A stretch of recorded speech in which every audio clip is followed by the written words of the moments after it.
The other thing is scheduling. Oh, right, okay. So you said- Yeah, I mean, we tied on Monday and Wednesday, but on Wednesday, And he was on both sides. I know. Let me ask you there, a quick there were question. 10 each.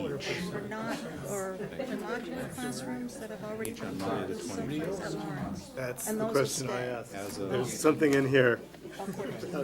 I basically said, can we see the actuarial? But at devotion, would they plan? And there were 10 Probably each on more like Wednesday a 4% afternoon real out of the rate. 14. Well, I don't know who didn't. depends whether you're talking to Larry Kalikoff or Ben Bernanke. As to what And that would be the inflation is. project. What inflation will be. 50 years? Yeah. I don't know, 3% has been a pretty. Well, I guess I would, I- Larry But I mean, Larry the- Kalikoff says the we're about to hit devotion hyperinflation, so changes. we'll wipe out all that debt. I mean, hyper like 80, 81? Or All right. Thank you all. Why don't we come to order? Let me start out by saying, first of all, that there is not going to be any vote or any particular discussion today about the Driscoll School. I know that there's been a lot of interest with regard to that, but at this point, the committee is really at an early stage of trying to define general, broad issues, and we're really not capable of focusing on any particular location or school issue or any particular issue of that sort. So if you're here for that purpose, you are more than welcome to stay, but you should not expect there to be any discussion focused particularly on that issue today. We really are planning to go through the list of questions, a series of questions that members of the committee submitted, and also that we received from some members of the public that have been incorporated in that, and try to start, hopefully, and this is something for members of the committee to start thinking about, try to start dividing those into areas that people can start working on, because we will have 2 weeks until our next meeting, or a little less than 2 weeks until our next meeting. We will not be meeting next Wednesday, October 16th. That takes me to the next point. We have sent out a doodle poll, and there's a tie. 14 people responded as of about a half an hour ago when I last looked at it. 10 individuals can make it Monday morning, October 21st from 7:30 to 9:30, and 10 individuals can make it Wednesday, October 23rd, between 4 and 6 in the evening. The deciding factor here is that we've learned that this room is not available on Wednesday evening at this time. We're hoping it will be available Monday morning from 7:30 to 9:30. So barring further notice, we'll try to confirm that, Susan, but barring further notice, the next meeting of the full committee will be October 21st, Monday, October 21st, from 7:30 in the morning to 9:30 in the morning. And I know that some of you are not able to make it at that time, unfortunately, but it's a situation where an equal number of people are unable to make the Wednesday time. So with that in mind, let me just turn to the minutes of October 2nd. Are there any further corrections, comments? Do I hear a motion to approve? So moved. All in favor? Any opposed? Okay, the minutes are approved. Melissa, I can't vote, right? you abstain. Yep, Mr. Selwyn abstains. So, Melissa, thank you very much for your work on minutes, and I'm thanking Melissa Goff from the Selectman's Office, who has done a yeoman's job on the minutes. So thank you very much. Now, I said at this point, I'd turn it over to Susan, since I have no idea how we're going to approach this massive problem. But we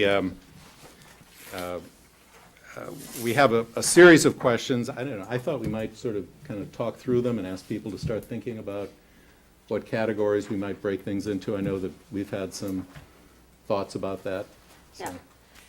So first of all, I just want to say thank you to all the members of the committee who have spent so much time giving us thoughtful questions across a wide range of categories. Certainly, we know they span from clarifying questions, just detail-oriented questions of I'd like to know more about X, suspecting that there's an answer but just not knowing it, which is just fine and appropriate for this stage, all the way through to here are some big policy questions that I think we're going to have to wrestle down. So all of these things are in the public record. There are at least 25 pages by my count of questions. The bad news is you can't do everything. The good news is not everything is equally worth doing. So part of the process over the next few weeks and months is going to be sorting and prioritizing. It's very hard with 17 people and hundreds of questions to sort at that level. So one thing that Dick and I talked about, and we've talked about as a group, is forming subcommittees to do work. The trick is that in previous iterations of processes like these, FPAC, the last Override Study Committee, the last Efficiency Committee, there were really logical groupings. So you could say, let's talk about public safety, let's talk about the schools, let's talk about policies. Whereas here, the issues are somewhat we actually started there, but the issues are somewhat interdependent. And so what we thought we might do, and here's, let me set out a goal for 2 hours from now. I give us maybe a 65, 70% chance of reaching it, but you guys are pretty high performing so far, so let's try. The idea would be if we could come up with some number between, kind of bigger than a bread box, 5, 7, 9 categories of questions that we could then create little task forces on. And for each of those 5, 7, 9 task forces, we had, let's say, a minimum of 2 to 3 people, probably not more than that, who were on point to go through these questions and say, okay, for, let's take municipal services or whatever it is, let's go through and all these questions, say which ones are the municipal services questions, let's prioritize them, and let's come back to the full committee with a bit of a plan of attack, if you will, of how we might analyze these questions over the next few weeks and months. The reason that we think this is a hard thing to do is that, again, the categories are not going to be perfect, but we do have this 2-week gap between meetings. So one thing that we might do to start off with is say, here are the different categories that we think that we heard. If we can go through, as Dick said, some of the questions and make sure that we understand what the group priorities are to give those task forces a running start a little bit. And ideally, assign names to those, and you all could meet between now and the next meeting. So that's ambitious. I'm not, like I said, 65, 70% chance we would get there, but that's how I would propose to use the next couple hours, unless people have other ideas on how to approach the task. So just following up a little bit on that, the largest document, the 21-page document with questions, just to tell you how I did that, I used the selectmen's broad categories in their charge and plugged the various questions into those broad categories in the way that seemed most logical to me and where the questions seemed to fit best. The issue with that, obviously, is that there are questions with regard to specific topics that might be under different categories that might be, pardon me? Yeah. Yeah. Yeah, that's up there. Yeah. That would be logically worked on by one subcommittee that might fall under different categories. So I think we're hoping that the committee in its wisdom will find ways or categories that people can go off and work on task forces or subcommittees over the next couple of weeks and start really getting a bite into some of these questions. Sergio. I was hoping to raise a question with my colleagues on the committee, which is essentially the following. As we engage in this task, it's been my thought that we may in fact be missing a very important component of the conversation. And that, in its simplest terms, it's costs. In other words, some have suggested we're looking at a $100 million problem. Some people have suggested it's a $300 million problem. I don't know what the size of the problem is, but it's certainly one that has a lot of zeros. And it strikes me that if we are trying to organize ourselves into categories and trying to focus on tasks, some of the research and some of the questions that were put forward probably have very few zeros and may not be as significant or may not merit the same level of effort to examine as some other kinds of issues. And so I would raise with the chairs and with all of us the question of where and when do we have an introduction, whether it's through the HMFH team who would come and talk to us or whether it's some other methodology. But it just strikes me that this is a kind of a large part that we need to have in order to do the actual task being presented. Go ahead. Well, no, I agree completely, and, certainly there are questions in here that are directed at that issue, and that is clearly a high priority issue. I think there are other issues that are also very high priority, and that goes without saying.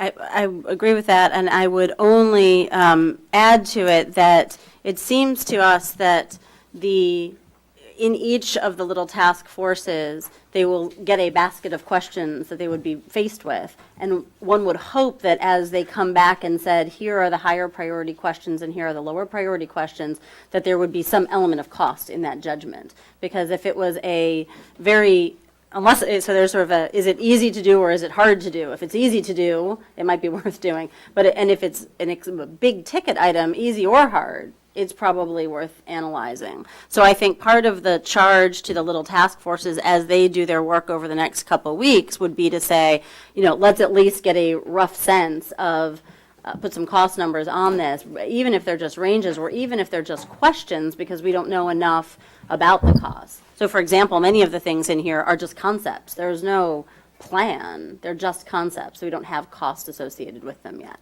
So it might just be a ballpark or a question mark at this stage. Just to clarify, I didn't see any questions in this list that go to the question that I'm raising.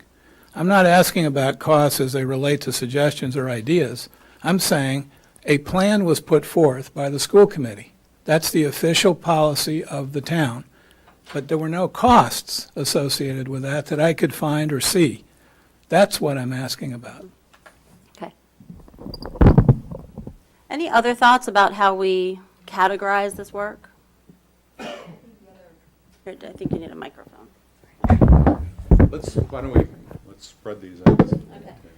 I think that the other point is, and in terms of narrowing it down, and whether it's today or whether it's in the subgroups, is just feasibility. I mean, there are some things in terms of collective bargaining that are, that we might have great ideas and suggestions, but what is the opportunity to affect change in those areas? So I think that's sort of another filter that we should run some of the suggestions through. Okay.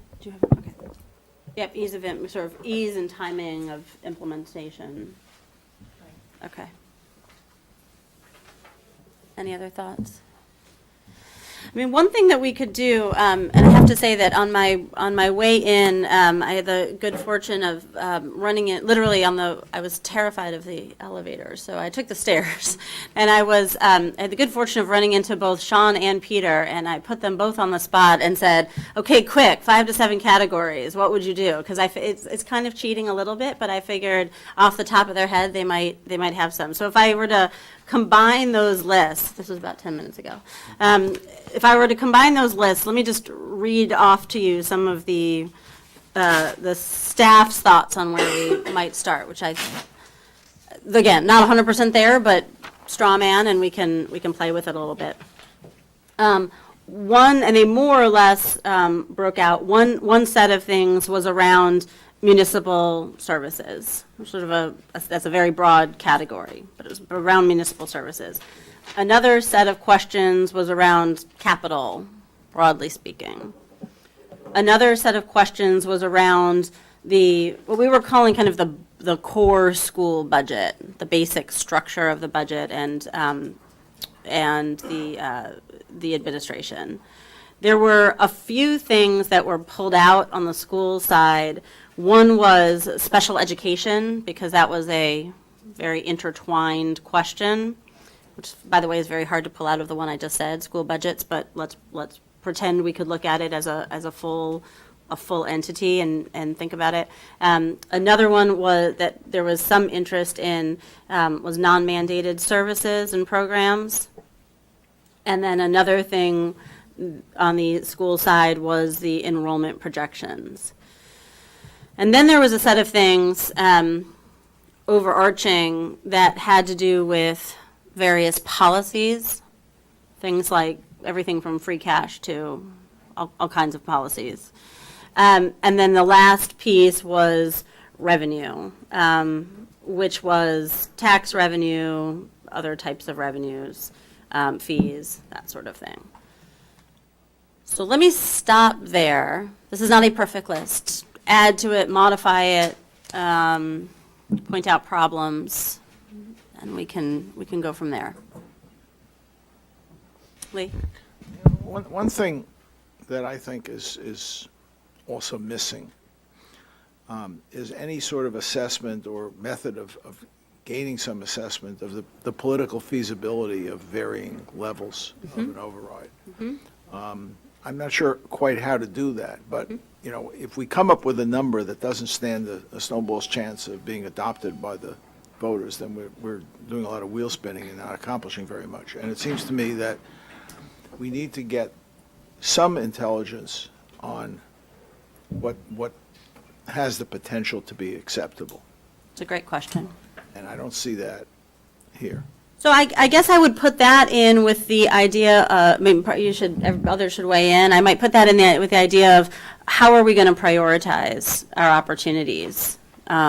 One might be cost. How much cost could you get out of it, or how much could you raise? One might be ease of implementation or timing of implementation. That would affect whether or not we thought something was a good opportunity. Another one would be political feasibility. So that, it feels to me like we're talking a little bit about a set of evaluation criteria for the opportunities that we're discussing, but that's a really important one, obviously.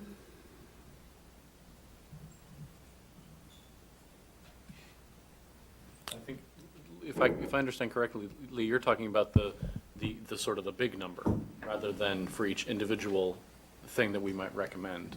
Right. I mean, I apologize if I'm covering ground that you may have been already discussed, because I've been out of the country, but I did actually give some thought to this while I was away. On the one hand, we're going to be looking at potentially alternative spending levels based on various decisions that we might want to consider. And I don't know if we were to rank these from, in terms of what percentage of a percent of an override, whether it's 5%, 10%, 15%, whatever the numbers are. And then for each level, determine what that buys, what that doesn't buy.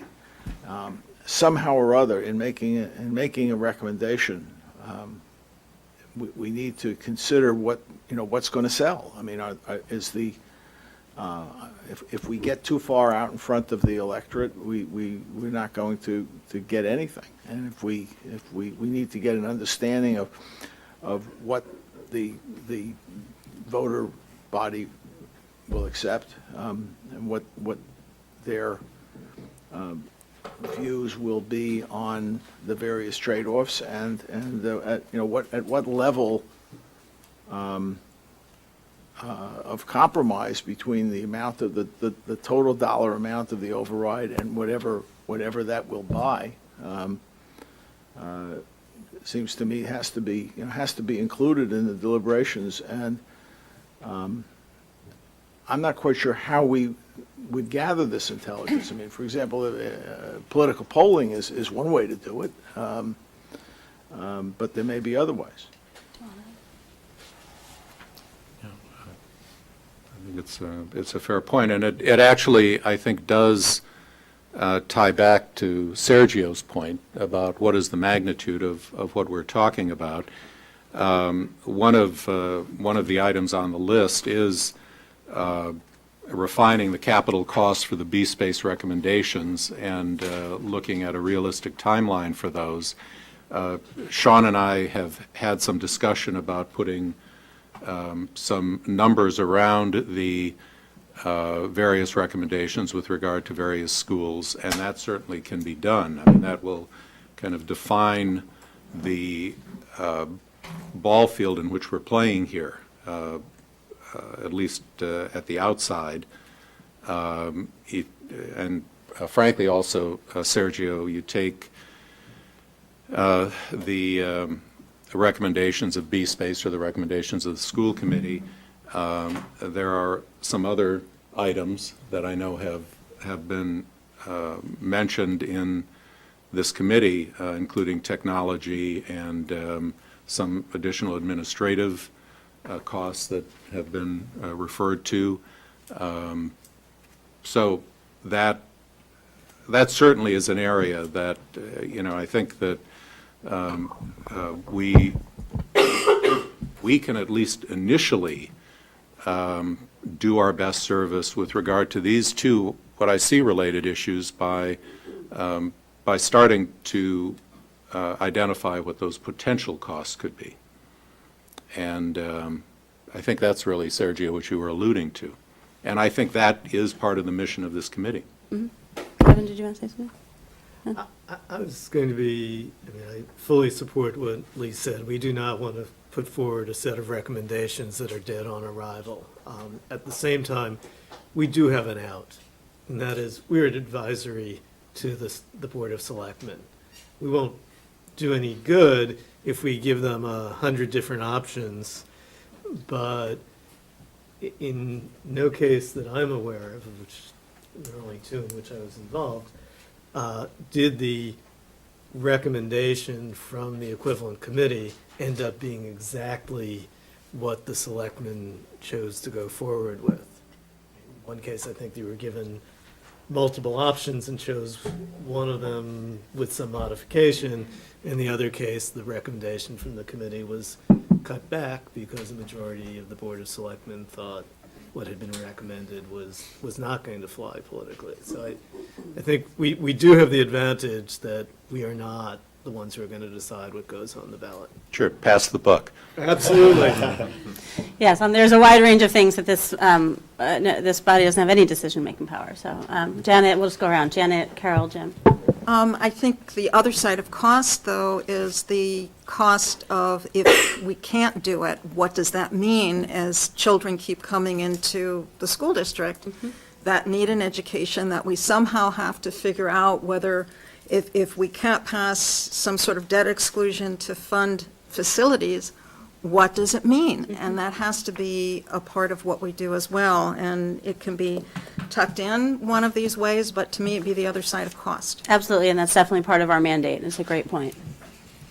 In terms of the process, The question that I have is, I like the idea of refining the capital costs to the B-Space recommendations, that we have an idea of what that is, and we're grappling with that.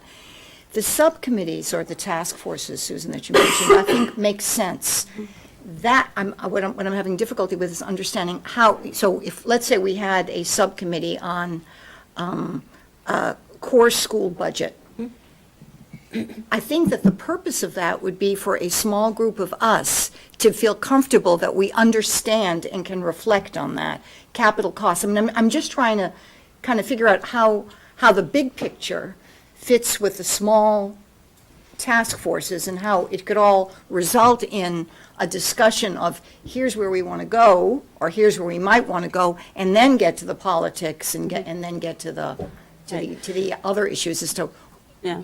as to the selling of what it is we want to do. No, it's a terrific point, and I think it strikes me that there is still a phase of this which is clarifying questions and getting up to speed type questions. So it seems to me that the full committee at some level is going to have to feel comfortable that they understand the core school budget, not just those three people, unless you feel different. It seems to me everyone's going to have to feel that way. But I guess the question is, how do we start to surface those most important clarifying questions, priorities, et cetera, so that the three people come back and say, okay, here's the information we need. Some of it might just be a presentation from the administration. Some of it might be hiring a consultant to do benchmarking and see how we're doing. But it's that sorting process and almost taking the lead on those issues. I think everyone's going to have to feel pretty comfortable with the finances. So I think I'm just restating what you guys have just said, and specifically Sergio, Lee, and Carol. I think you were kind of getting there as well. I mean, it seems to me there is a timing issue here, and one is, on the clarifying side, there is the cost of the recommendations. I would urge us to take a look at not just the recommendations as given based upon industry standards, if you will, but if there's another wrinkle to this, which is, if you take a look at the history of public construction in Massachusetts, Milton, Mattapan, through then Speaker Finneran, as well as the Boston University Partnership in Chelsea, chose to take a different path, which was on the construction side. They went with construction manager at risk or design-build methodologies, which led to incredible savings. When you think that Boston is actually proposing a school that would cost $570 per square foot right now. By the way, they're proposing it for the Greenway. There are cheaper ways to do this work. So I would urge us to explore the political will on the part of our representatives to push that as a part of that estimation of what the cost may be. On the clarifying side, I do think you named, Susan, the sort of the vectors through which you kind of, the filters you use, whether it's impact, cost savings, or raising money, ease of implementation, political feasibility of big ticket items. I do think we should focus on big ticket items to the extent possible. But I do think also the political feasibility piece is important, but that's a later piece. That's something we can do later, and I don't think we should start there, because guess what? If we actually found some great ways to save money, that's awfully great for the town anyways. So that's just sort of just a suggestion that we could do it sort of in a temporal way, but just a couple of suggestions on some of the clarifying questions too. Okay, good. Working around?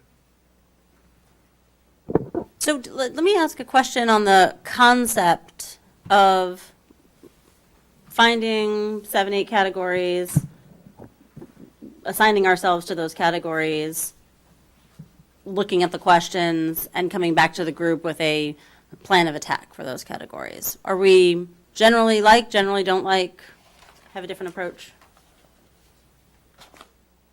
Nodding heads. Okay. Okay, I'm not good. sure we can think of any better way to. All right, by default. By default, okay. So I had put out some, which were not even mine. I stole them 10 minutes before the meeting started. Should we start there? Does someone have a better system? I know you all were going to think about the questions and the categories. If we don't have a better system, I can just start there. Start with municipal services? Right, and I think one of the questions, I'll write them up again, and anybody in the peanut gallery who has opinions on where would we put things should feel, especially staff, should feel free to, I don't mean anyone, I mean staff, should feel free to help if you have helpful things to say. One of the other things, so let me put up the categories I just mentioned, and then perhaps we can take amendments or move things around. Does that sound okay? Can we start like an income statement, start with revenue first, and then? Sure, we'll do the revenue ones first. So revenue ones?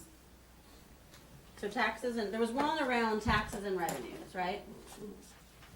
Revenues, generally speaking. Which were taxes, fees.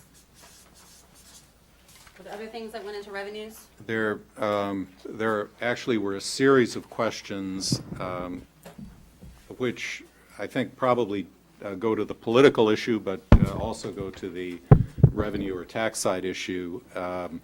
with regard to the fairness of, or the distribution of taxes. The residential exemption, I know there were a number of questions that were raised about that by a number of individuals and the impact of that. There were questions about commercial versus residential tax rates, questions about potential commercial development.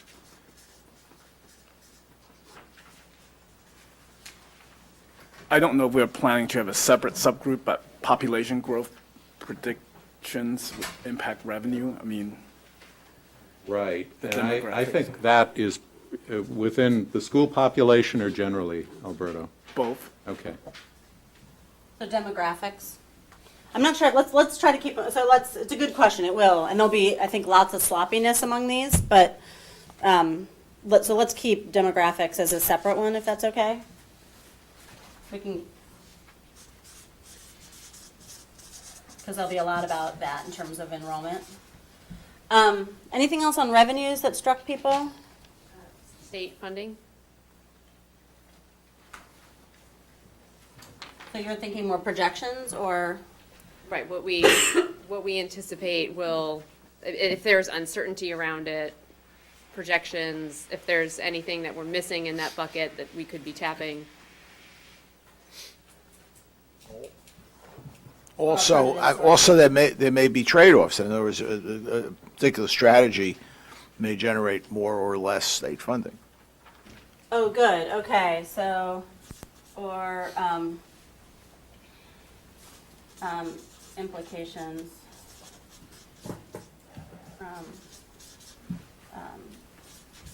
from choices. Okay. On this issue, just let me ask the members of the committee to look at the large item G, pages 16 to 17.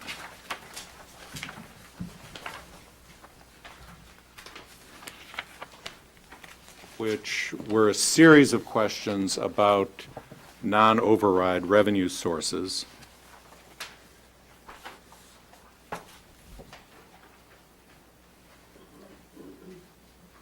We also, that some of the stuff in H seems relevant to this, because people are asking Exactly. about comparability of their property taxes Right. to other communities and the like. So what page are you on? Can I just I'm send, on just cite a 16, page? All right, page so- 16 to 17. Okay, so can I just write page 16 to 17, and you all will know what that means? So we don't have to rehash them all, we have a lot of stuff to cover. And I, it probably is, it really depends on how broadly we define these categories and the mission of the various groups that might go out, but pages 19 to 21 really do look at, or the questions there really do go to the tax-related, primarily the property tax-related issues. So 16 to 17 is basically non-property tax issues. 19 to 21, or 20 to 21, but let's say 19 to 21, are really various property tax-related issues. So who wants to do this? But no, we're not there yet.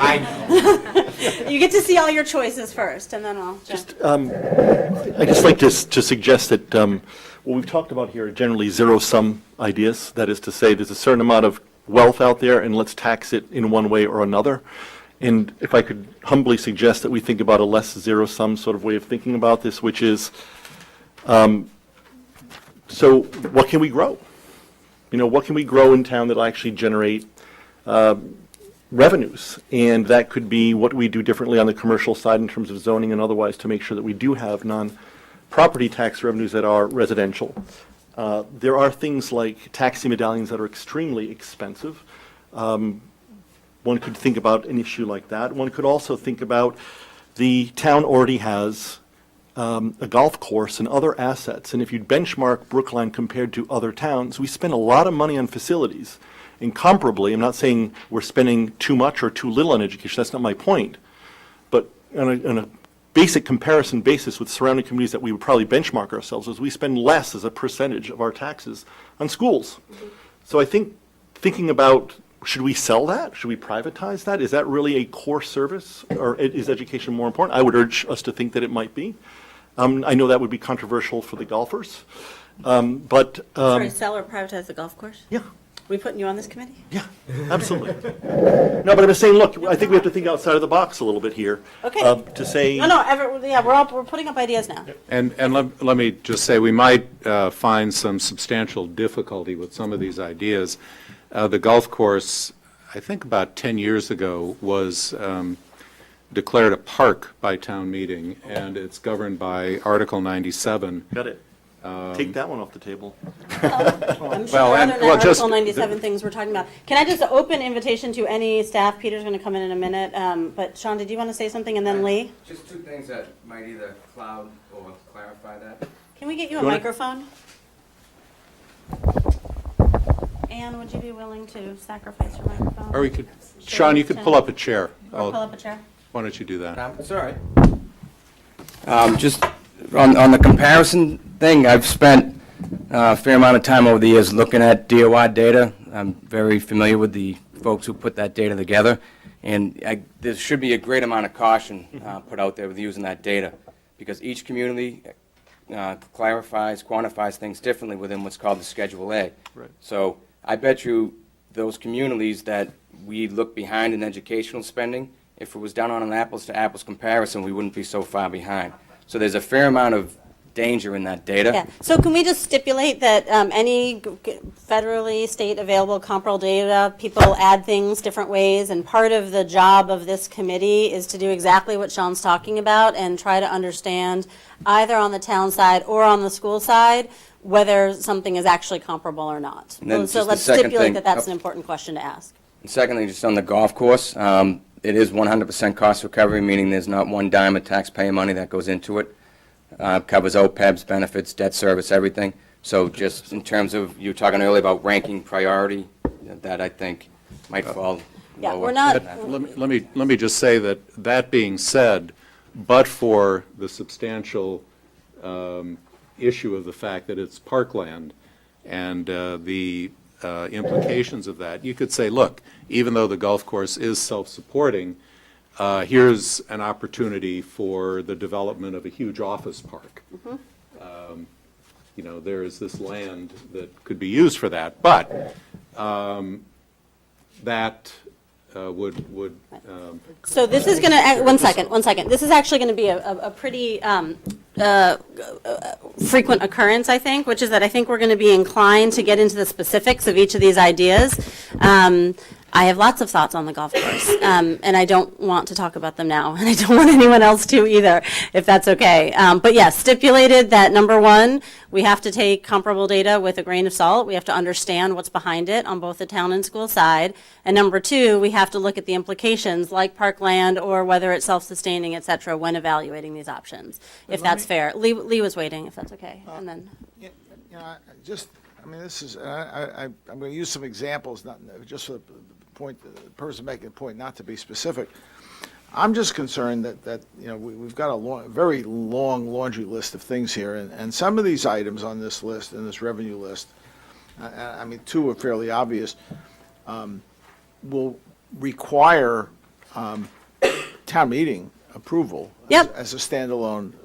With bicycle registration has been tried a couple of times, if I recall correctly, and I think I was one of the 3 people that voted for it, because I will vote for anything that. the three out of 250. Right, exactly. But, for example, changing the residential exemption, is a serious big deal. And Right. what's concerning me is that if we start taking on some of these issues, we're going to get seriously diverted. And if we had all the time in the world and, we're totally unconstrained, then that might be fine. But, I think we need to refine this list a little bit. So that's exactly the point. Can I just stop? I don't want to talk about this. That is exactly the point. We need little groups of people to attack each of these groups and come back to the big group and answer exactly Lee's question, which is, which of these are worth analyzing in our first tranche, and which of them are we not going to answer, or what our plan of attack is? Let me just add to, I think, what other people are feeling. if Jim's suggestion has to do with, let's look at capital assets the town owns, forget whether it's a golf course, and sell them, that's certainly a category. But if you put yourself in the position of the schools, they have a certain obligation and a certain timeline. That is, whether the projections will continue or not, we can argue, but they have a particular specific timeline where certain classrooms have to come online. So if you raise the question of, well, let's improve our commercial development and increase taxes, I would suggest that's been going on for 25 years already, number one. And whatever happens, it's not something that's going to happen in a year or 2 years or 5 years. And therefore, it may be some long-term possible solution, but I don't think it offers very much relief to the problem we face. Very good, and that, I think, gets to the criteria of why a committee would decide that something was or wasn't important, which was Lisa's original point of timing and feasibility. Yeah, and I think I'd also like to just go to the question of scope. I mean, the idea of setting a policy for, growing our commercial tax base, to me, that sounds like the function of town government, which we have a pretty good one, rather than the function of a part-time, several-month committee, no matter how enthusiastic its members. I would be very nervous about our scope, including questions which, to my mind, are already being addressed by the selectmen and the various committees of the various parts of the town government that are already looking at them, rather than us coming in and saying, okay, we're going to figure out how to grow Brookline's long-term tax base. Let me just try to bring the 2 points of view together. Certainly, one thing that this committee can do is to say, here are some ideas that have been suggested. This is what's being done to this point with respect to that. It's I don't think that it's this committee's job to define a way to increase the commercial tax base. The Economic Development Advisory Board does that. But I think it is fair for this committee to say one of the suggestions has been increasing the commercial tax base, and let's identify what has been done in that regard. I think that actually becomes part of the political calculus, that this committee, as it goes forward, will have to assure itself and assure the voters that that the town and the schools are doing what they should be doing, and that may involve recommending changes on either the town or the school side, or that may involve this committee saying, we've taken a look at this issue and we're satisfied that it has been addressed in large part or completely.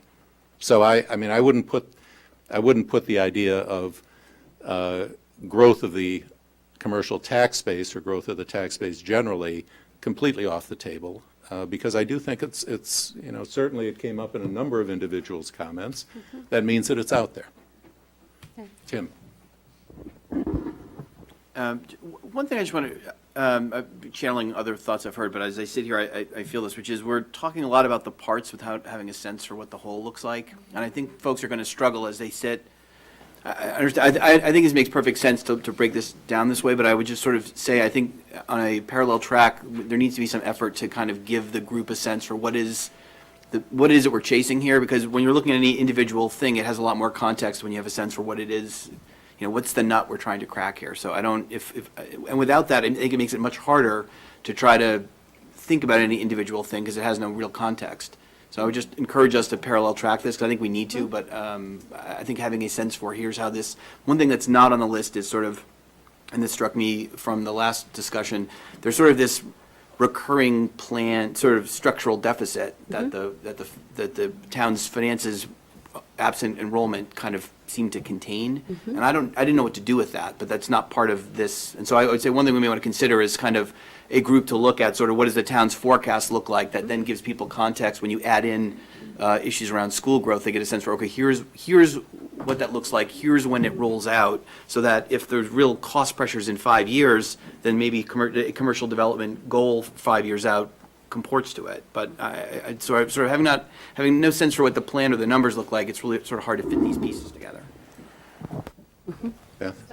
On that point, I also think that we need to keep in mind that the sequencing of when we attack things. So it seems to me that the phase that we're in right now is what are the facts? You know, what's the baseline that we're dealing with?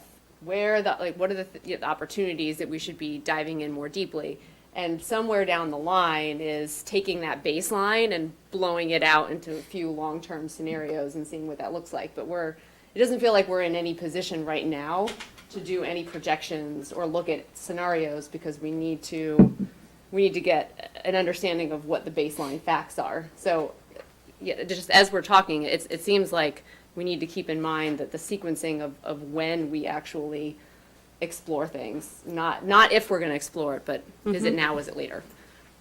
Makes sense. Other comments? So if we move on to demographics, there was a whole set of questions around demographics and enrollment,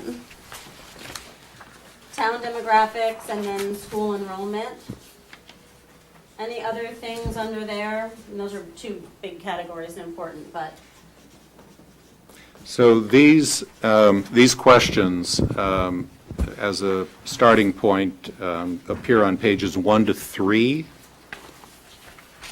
Those are really the questions that came up with regard to the broad demographic projections and a variety of issues that exist around those. And then I don't know whether one plugs in as part of the demographic question, the question of, but I think I'll hold it. I mean, there's a question of who's going to be in the schools. Alberto, you raised the general population question, which I suppose might have some impact on the tax base to some extent, if we're talking new residential development, for example, that will, on the one hand, bring in new tax revenue and building permit fees, but on the other hand, bring in more people.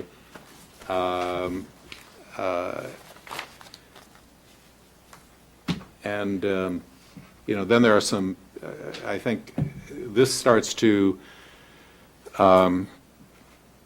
overlap into the question of non-mandated programs, because clearly part of the population of the schools is now made up of non-mandated programs, be that early education, METCO, materials fee, pre-K, and so forth. So that is both a demographic question, but I think perhaps more a policy question and a cost and revenue question. Yes, Ann?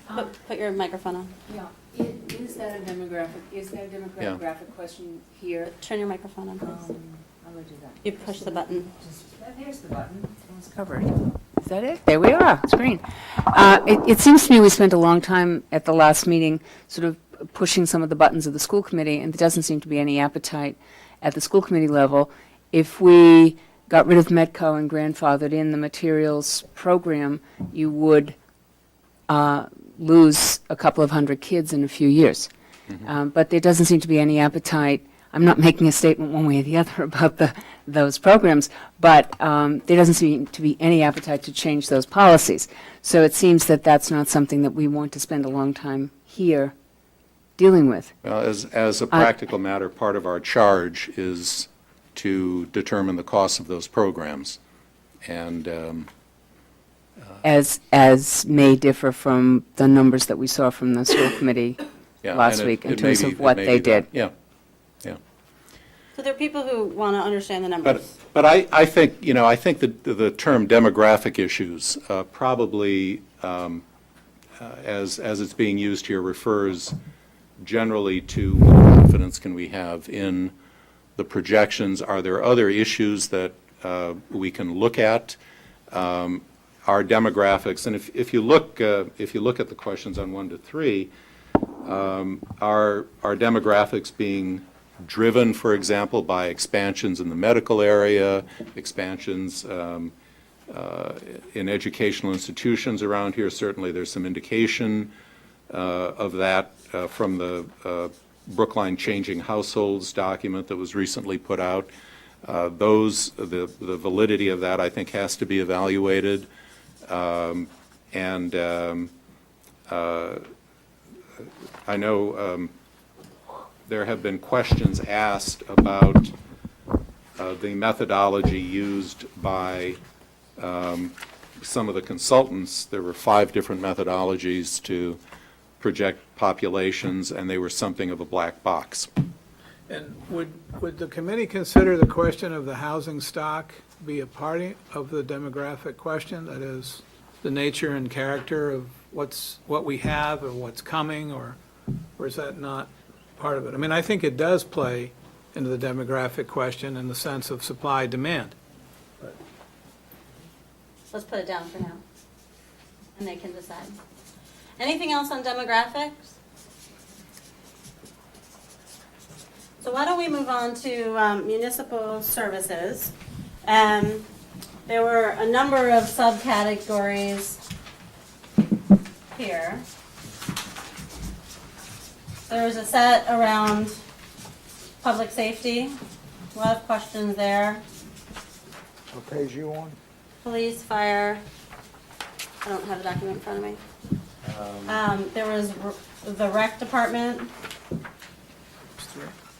Any other big sets of municipal services questions? Not remembering. Well, I think there's one really big question, which is if we decided that we couldn't raise the revenues that we think we need for the things that we want to do, what's on the chopping block? Okay, good. That was Janet's question also, and it's definitely part of our charge.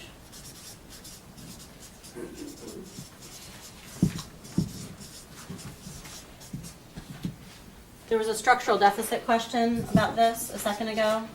This is in no particular order, by the way. I'm just trying to capture the ideas.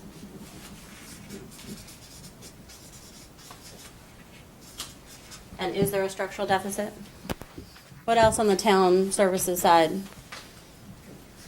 I would suggest that the question of structural deficit fits in better with the revenue discussion than with the municipal services discussion. I mean, you're really. Okay, we could do it there. Yeah, I would agree. I think the structural deficit issue is certainly it's a municipal side to some extent. It's also a school side. Yeah, the only reason I was and- putting it on, sorry, go on, sorry. Yeah. No, the only reason I was putting it here is because the structural deficit is sometimes covered, best understood, but anyway, we can put under revenues. What else? What other municipal services subcategories? We can come back to it. A golf course obviously was on the table here. Yeah. Now, I would add on municipal services, there really is a starting point, and that was the efficiency initiative study that was done in 2008, 2009. And, that can be updated. There was certainly some, I know that, Jim, there were some questions about police coverage in your questions that were raised. There actually was a look taken at that, and the rationale behind that was explained in that study. So there are certainly, there is work in this area already on the municipal side. And Sean, I don't know whether you have a comment about that. Sean has done the structural deficit analysis on the town side, under certain assumptions. Well, 2 thoughts. One, just on the question of municipal side, yeah, I think what we need to do is just rehash and update the efficiency committee report. A lot of those questions that have been asked were asked back then, and there were answers, and I think we have the department heads, police chief, fire chief, et cetera, Commissioner of Public Works, come to the subcommittee and answer those questions, just as I would assume a similar analysis on the school side, where you'd have the experts in each of those specific school areas come and talk about different programs. Second thought, in terms of the structural deficit, I don't know if that personally, I don't know if that needs to be a subcommittee or anything. Just listening for the last hour or so, I think what we need to do as staff is present the full committee a little bit better picture of what a structural deficit looks like and what the outlook looks like over the next couple of years. What are the assumptions? I know I did that a couple of weeks ago, but it's pretty quick. Spend a little bit more time on that, and what are the factors behind it? Because, I don't see that falling in a revenue box. I don't see that falling in a town or school box. That's just kind of a bigger area that I think collectively you all can hear from us about, what's driving it, at least in the estimates we put out every year in the financial plan. Right. It also strikes me that structural deficit is a bit of an output, isn't it? It's an output of choices that Yeah. are made Well, on the cost side. It's a function An of output of- revenue, it's a function of yeah. cost. Right, so it's an output, it's not a thing. It's an output of a lot of assumptions. Right, and so it strikes me, just back to Beth's point, which I thought was a really good one, of just, this is sort of the fact-finding, what are the different things we need to look at, and it will essentially pop out a structural deficit. And so I think maybe just in terms of sequence, we can hear again what you said before, if it will be helpful to people. We can also understand structural deficit as something that we are here to help try to sort out. Lee? Okay, can I ask just a clarifying question? We have a budget process in the town where the staff,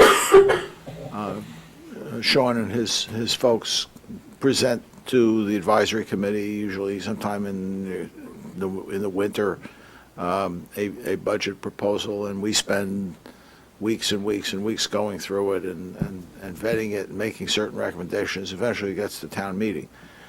When we talk about municipal services and adjusting these in this committee, what exactly are we saying our mandate is? Are we going to be second guessing that process? Are we going to be making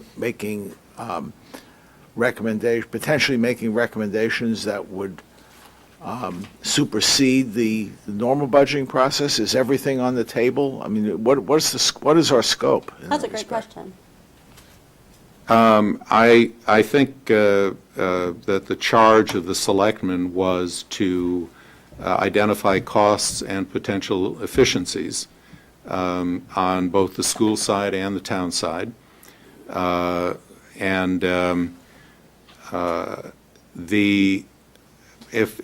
I could use the Efficiency Initiative Committee as an example, there were recommendations made by that committee that identified potential cost savings. Many of them were adopted, not all of them were. So we obviously can't supersede the budget process, but I think we can identify potential savings that could be realized. We could identify potential ways to do things better on both the school side and the town side. And ultimately, you're right. It is ultimately a decision of the in the budget process, and indeed, it may ultimately be a decision of the voters generally, to the extent that it is in the context of an override. Okay, I can't speak to the school side because the advisory committee doesn't get into that. But on the town side, issues, for example, of efficiency, that's the kind of stuff, exactly the kind of stuff we look at as a routine matter. The departments come to us and they talk to us about what they're doing, about what efficiency measures they are implementing. They are sometimes asking for adjustments that reflect these, sometimes downward adjustments, sometimes capital that will create efficiencies. This is something that is ongoing, and I'm trying to just in my own mind get an understanding of how that process is differentiated from what the scope of the work here is. Yeah, In other the words, school committee goes- what value can we add? Yeah, no, and it's a great point. The school committee does the same thing, and last week, Bill talked through a whole number of efficiencies and restructurings that the school department has done. Janet? I was just going to say, I think we have to include something, because that gets to your political feasibility, that if we go to the voters and we say we are recommending an override and your taxes are going to go up X%, the first question is, where can you cut? And to have gone through a discussion that says we looked at some things and these are potential areas not for us to look at, but maybe to get advice from the two committees who have looked at it so that there's more context. Tim? The other thing I think in this category that would be useful to look at is sort of, are there opportunity, and I know this has been looked at, but I think for members it'd be interesting just sort of, how has technology been brought to town hall? Are there efficiencies in that? Can you save on people? And again, this is something I'm curious about. I don't know what sort of, at the state level, it's like registry lines. That's the thing because people care about. I don't know what that is at the town, but I'm very curious if there's any sort of canvas of what the actual citizen interface with the town is and what that's like. And if there's ways to improve that as part of this process or make recommendations to improve that, because I don't, my sense is if there's opportunities to keep people from coming to town hall to do town business, that's a positive. And we ought to look for opportunities to do that. I know people have done a lot of that, but I think it'd be useful to know that as part of this process. Okay. Good. Jim, you may want to follow. I mean, certainly there was a reference to technology on the school side also in your questions and whether, and we can bring in Kevin Stokes, the town's IT person, to talk about the town side. And I know you alluded to the possibility of using technology as a cost-saving measure on the school side. So that clearly, I mean, maybe technology should be an issue unto itself in this discussion. It's an interesting one, because there certainly are some shared costs, and then there are also things that are going to be, for technology at the school level, it breaks out into things that are truly things that would be shared with the town, Wi-Fi access and hardware and replacement costs. But then there's a whole other layer of technology, which is really instructional technology, which is what happens in the classroom. And there are certainly capital costs associated with it, but those decisions are driven really by pedagogical choices, not by, I mean, you need to understand the cost implication, but you start with what's the educational goal that you're going for. So we could combine them. If you had a technology committee, you could have a town piece and a schools piece. That might be a really interesting thing to do, because you could get a group really knowledgeable about trends and best practices. So let's kind of keep technology. We'll see if there's energy at the end. Anything else under municipal services that I missed? There's some things on the list about pensions and benefits. I don't know if that belongs here or somewhere else. And it might be easy for Sean to just answer some of those questions, because I think a lot of them are yes, no, you can, you can't have any impact on them. Not right now. But. Yeah, I would actually suggest thinking about that as a standalone subcommittee. It is, people are 75% of our budget, and benefits and bargaining, even though you can talk about bargaining, but you can't really impact it at the table. I think that this committee needs to understand the implications of all bargaining decisions.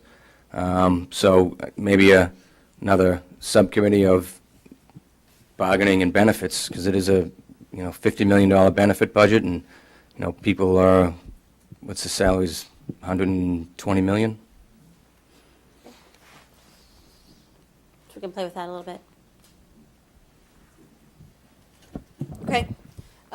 School. Do we have bargaining and benefits? Yeah, we kind of, I mean, so there was municipal services, which was the main one, and then the two that we talked about hiving off were technology, town and school, and pension and benefit, town and school. So that might be, let's go through schools. Take that as an and example. I mean, just as, what is within our scope on pensions and benefits? I don't get it. I mean, I seem to be missing something here. We have this conversation with Sean every year during the budgeting process, and a lot of these things are hardwired and can't be reasonably adjusted. They're either in collective bargaining agreements or in previously vested arrangements, or they come under the state health plan, or whatever it is. I'm getting concerned that this committee is looking at potentially, a total revamp of the town budgeting process, which might be worth doing, but not something that I think is even remotely feasible within the time frame and the time available. And And it just sounds like we're biting off an awful lot here that is almost reinventing processes that are ongoing anyway. Kevin?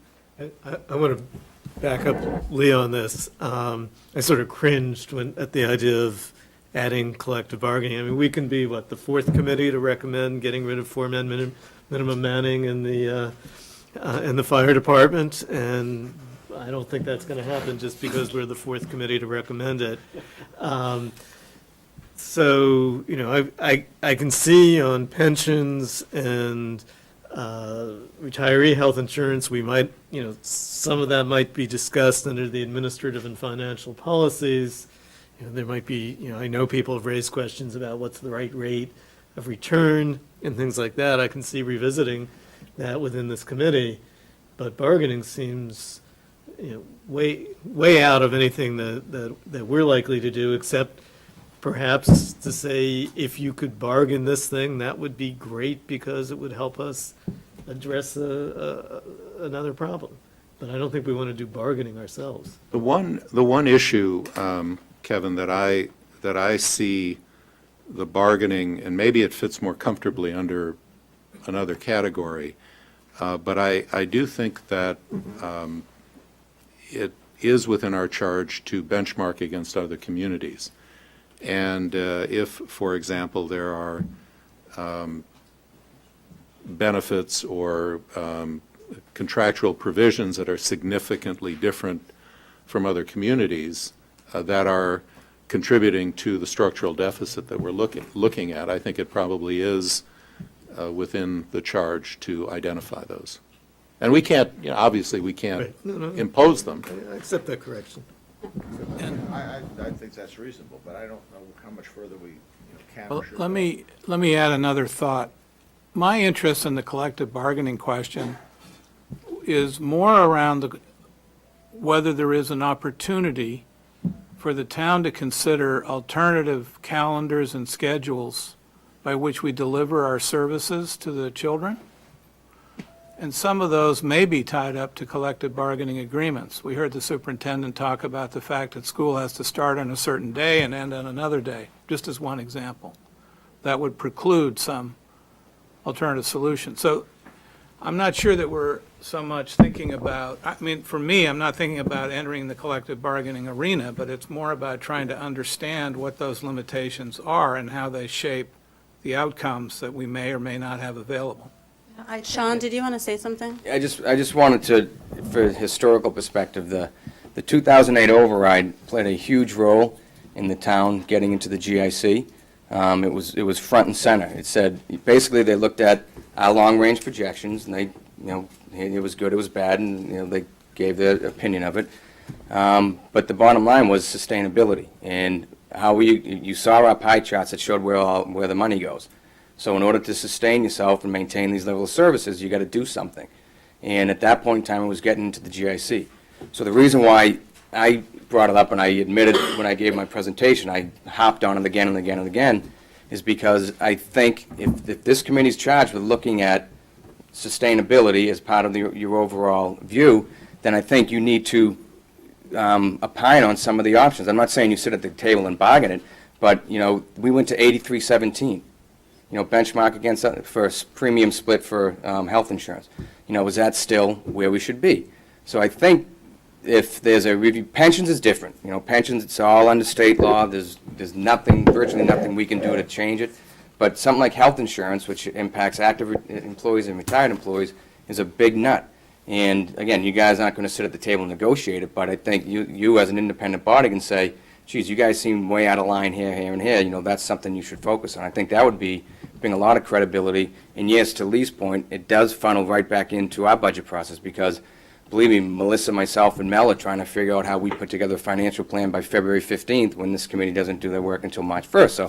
So, we still got to figure out, how we deal with that. But You tell the Board of Selectmen that they're not going to get it till March 1st because their charge wasn't due can't until violate our own March 1st. bylaw, but we'll get it done. But so that's why I just threw that out, having that as a category. And it's not. I know it's almost like dynamite talking about bargaining, but that's where the money is. It's a service industry here. It's where the money is, And the town does have flexibility in some areas for benefits, so. And I think it's important to know where there isn't flexibility. We have minimum flexibility under 2.5 for raising revenue. We have minimum flexibility under a pension system and some of the other personnel systems for controlling costs.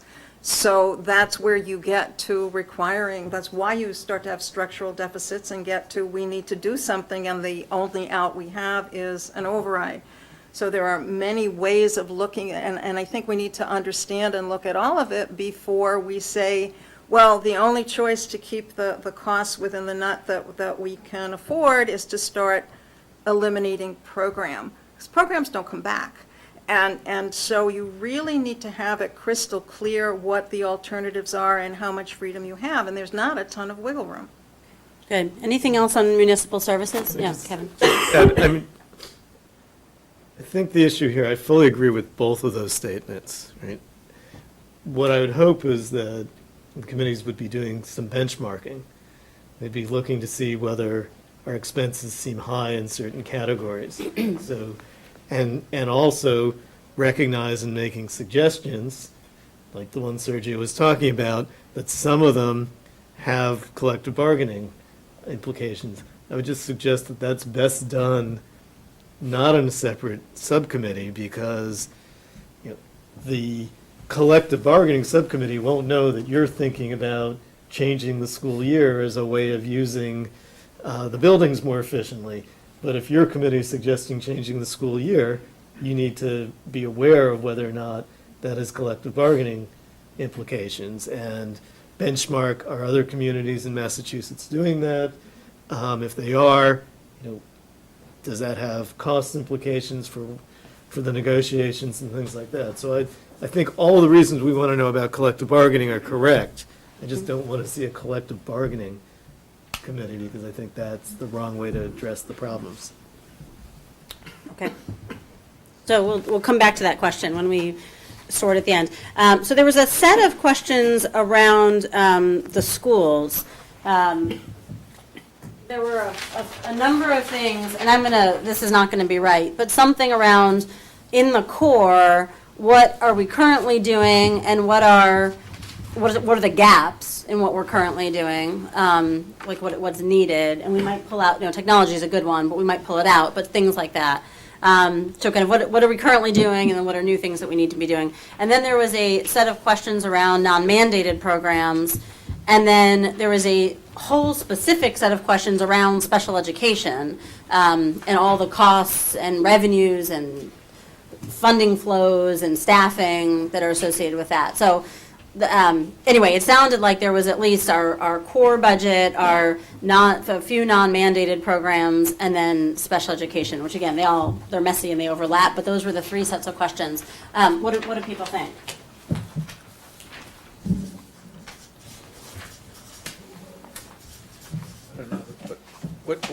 What are you asking us, Susan? Well, are there logical, do we give schools to 3 people? Probably not. So are there logical ways to break down the schools question into the various sub-questions so that we can meaningfully approach it?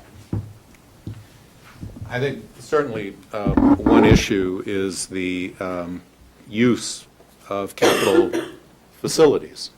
That is, that's what began this whole process, and I think the initial question is whether how our school facilities are being used now. Is there potential within the existing school facilities to use them more effectively, whether by different schedules or schedules within the school year, or even schedules within the school day, the way that classrooms are used at the high school on a given day. And I know that this is something that the schools are looking at. It's a question, Bill, I see a question that I raised and one that's being addressed. And hopefully that will be addressed by this committee. There are questions about the use of buffer zones and assignments of children to the schools. So I think the question of the use of capital facilities and whether we've maximized that use of capital facilities is one that's on the table. Okay, other thoughts about the schools? The different, I guess the question is, what are the most important subcategories, if you will, under schools? So certainly there's one around school assignments, there's one around use of school facilities. The ones that I had sort of thought were the core budget ones, non-mandate programs, special education, others that people want to put on the table? Well, the programs which are not, I guess you had already identified earlier, Dick, were special ed, materials fee, Medco, pre-K. Full-day kindergarten was And full-day talked, I mean, kindergarten the was certainly a school, number of questions. school department, It's all non-mandated. actually. Right. Okay, sorry. May I? Yeah, So, superintendent wants to say something? You know, I've heard certain heard certain programs categorized under non-mandated. I want to make sure you understand that pre-K is not a non-mandated program. There is a huge aspect of early education that is mandated that we pay for in this district. It is, you know, which of these is not like the other? It's not like the others that you're talking about, and I just want to be clear. I would have done that later on with the committee, but since we're offering No, it's fine. explanations, I'm happy to offer that one. Yeah, no, it's fine. I mean, Ju- it doesn't just look like, remembering- yeah, it no, does just not rem- look like the Just others. remembering back, I mean, the one sentence is that we've got about a third of our kids in BEEP are special education children, and so we would have to serve them somehow, An either obligation to in those our students. district, in Or- our or inclusion to model. pay to or we would have tuition to- them out. Or we have to pay to tuition them out. Right. So so technically, there's some aspects of BEEP that are non-mandated, and there are aspects of BEEP that are mandated. Yeah, and I'm looking at the list that, of programs. Another item on there was the extended day program. And the staff daycare that we give space to, Staff- sure, those are yeah, certainly that's not even on. choices. Yeah, Yes, yeah. policy choices. yeah. Carol?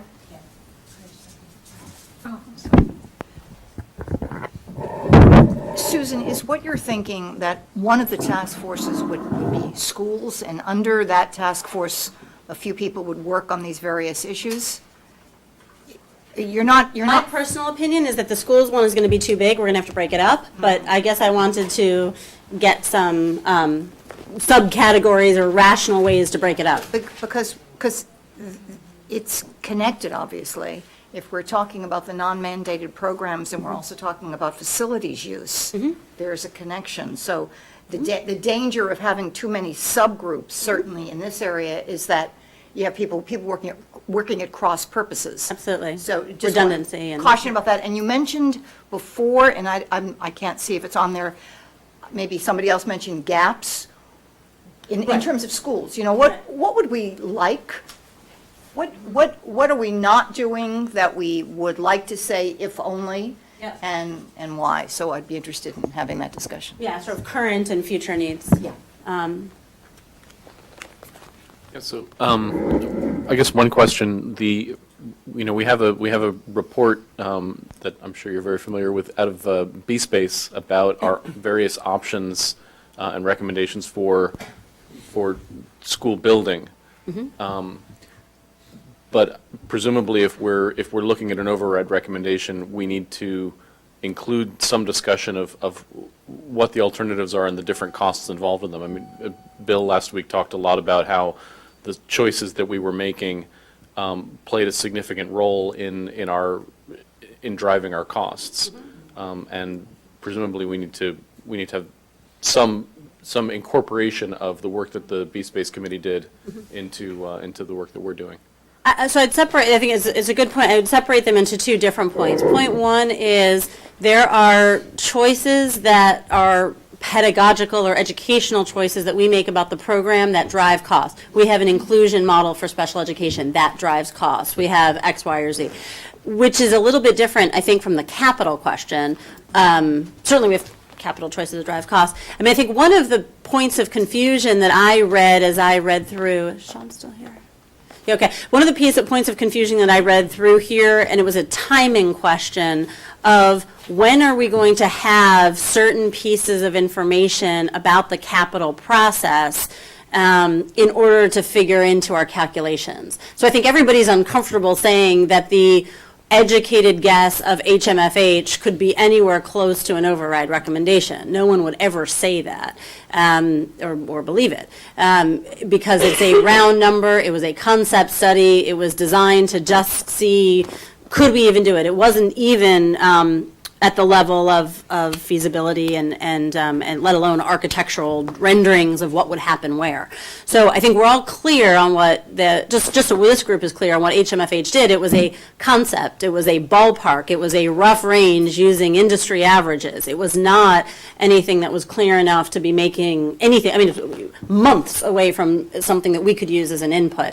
And so I think one piece of that might be clarifying for this committee as we think about capital is to think a little bit about the capital timeline and what will be known by the town, the building department, the school department, by when, and how much of that we can reasonably expect to figure into our decision-making process, A, at a ballpark level, and B, at a detailed and specific level. Because my guess is that we're going to have some ballpark numbers, which are just going to kind of more or less be there so that we can make general assessments, but not that we will be able to kind of price something out or put a timeline to it. So I think we don't need that tonight, but at some point it'll be pretty important for us to understand the difference between when we're in a ballpark mode and when we're in a specific mode. Sergio? Could you clarify for us, you seem to be suggesting that there is ongoing work currently to better refine the costs, but I'm not aware of any.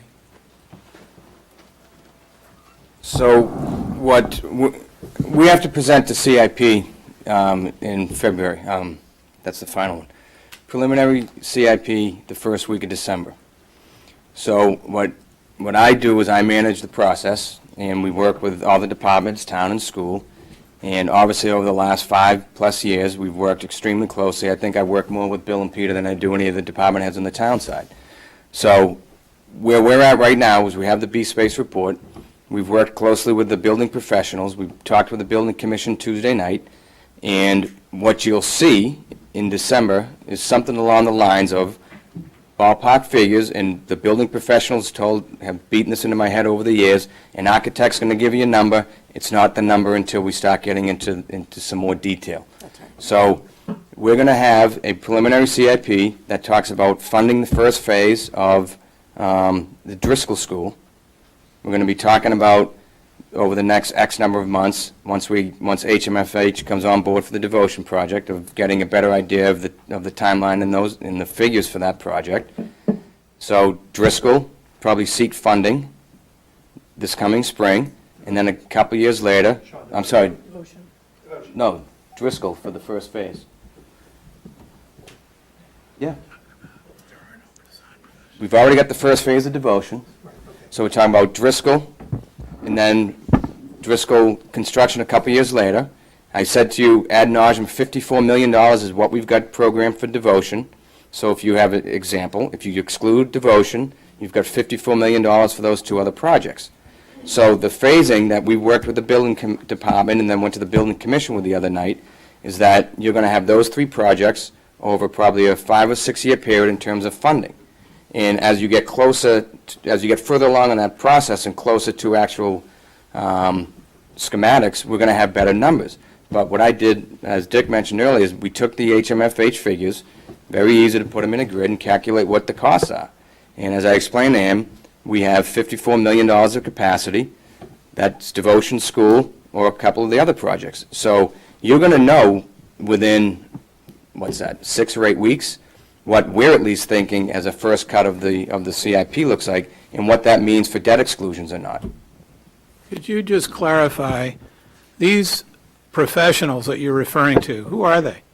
the town employees who manage multi-million-dollar projects. Tony And I would Quigley, submit to Ray you Masak. that although I have the highest regard for the building commission and for our staff, who are very experienced, I don't think that's a substitute for a professional engagement in which someone is brought in the way that we have done in the past. And so I would submit to you that while this committee is at work with a deadline of March 1, we're not going to have very much better, real information.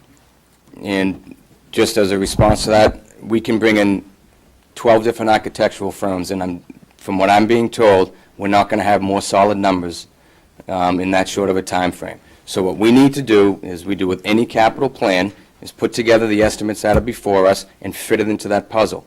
And as I've said a couple times already and before, $54 million is what we've got available for the devotion school. If you exclude that, you've got that money freed up, and then we have a debt runoff. You have potentially more money for the high school, so we can talk to you under each scenario, what that means for debt exclusions, what that means for a homeowner. We can do all that, and we're going to go through that with the CIP. Is it going to be the absolute number? No, because we won't know. I mean, we didn't know the Runkle or Heath figures until we got bids in. So it's have Ray and Tony sit and go through the schedule, and we can have them in at any point the committee wants, and we'll go through that timeline. But come December, we're going to have a preliminary CIP that this group will hopefully get something out of and use going forward. Jim? Can I just ask for one clarification from you and then maybe one clarification from the chairs? You said at the beginning that Driscoll was the first of the phases. Can you clarify that? What's the order in terms of CIP? Devotion. And I guess that just to explain the reason for my question, the reason for my question is I'd like to understand if in the work that we do here on the Override Study Committee, are we absolutely agnostic? Is there no discussion at all about the specific way forward in terms of the construction projects? Or do we have is that any part of our recommendation at all, just to understand what we're... That I would say you can recommend whatever you want. That's the purpose of the committee, and I'm not being wise by that. We're looking for an independent committee to vet things. Our forecasts all the way through the HMFH. So we've got the first phase of devotion already appropriated, and we're waiting for the approval of MSBA to hire an architect and move that process forward. So devotion is first. Again, in December, what you'll probably see is it's a 5-year, 6-year CIP, the first year of which would include the first phase for Driscoll, with funding for the second phase, which is basically construction, a couple years thereafter. You'd also see at that same time frame funding for the first phase of the high school, and a couple years thereafter, construction for that. Sean, you should just help the committee understand that your terminology of phases is not a reference to a construction phase, but rather to the sequence of events by which we have to first hire and get schematics. Feasibility schematics, I'm sorry. Yeah, you might just add a word or two and help. So where I said phase 1, insert feasibility schematics. Where I said phase 2, insert construction. Good, thank you. Is there anything else you want to Well, say? just if I might, the other reason that's important is we not only owe the school committee, we owe the community a short-term plan, right? How do we get to 18 if that's when these 2 elementary schools are finished? What happens, given the numbers you saw last week, what happens between 15 and 18? What's the use of the old Lincoln School in that process? What's the use of the old Lincoln School going forward in the high school campus? And when do we get into the high school? In other words, when are we done with that piece? Which right now I think we're projecting around 2021. So we have to lay that out, and we need to do that in a timely fashion. We believe that's by December. I think your committee is very constrained. We only ask you for those numbers 3 times a week. Well, just to expand on this a little bit, certainly one of the roles of this committee is to see what is necessary going forward, and that is certainly part of the charge, and that involves all of these questions about demographics and utilization of facilities and so forth.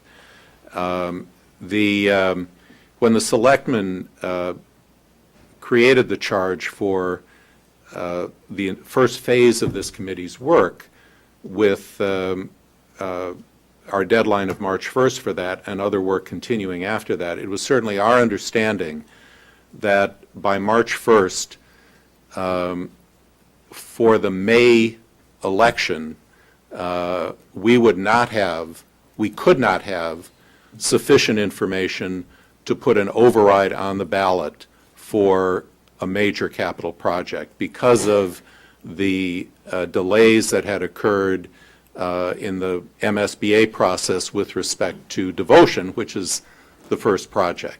So, we initially looked at this, the selectmen initially thought that by the spring 2014 elections, we would have to be at the point that we would make a recommendation to the town, to the selectmen, and by the selectmen to the town for an override or no override with respect to a major capital project.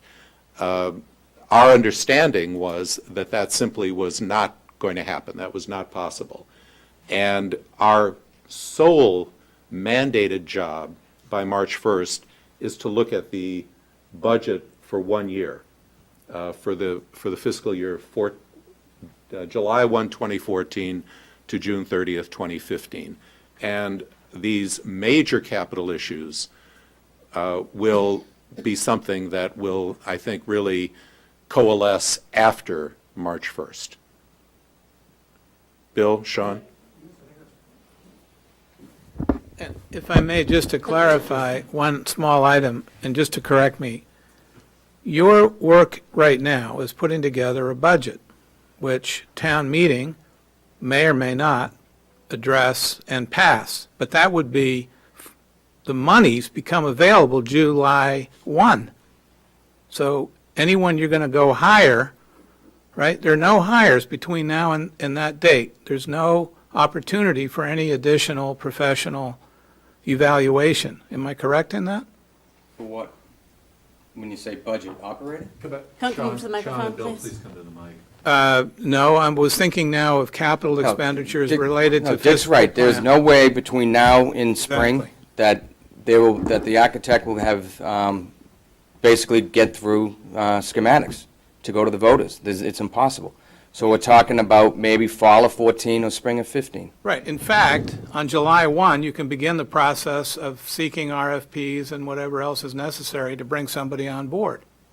If, for Driscoll, that's what I said, we would seek funding in the spring, so statement of interest in the spring, get funding in May, start the same process we're in the beginning stages of now for Devotion, do that for Driscoll. But in terms of the operating budget, I would just hope that the committee looks at more than just 1 year, because we've talked about structural deficit a little bit.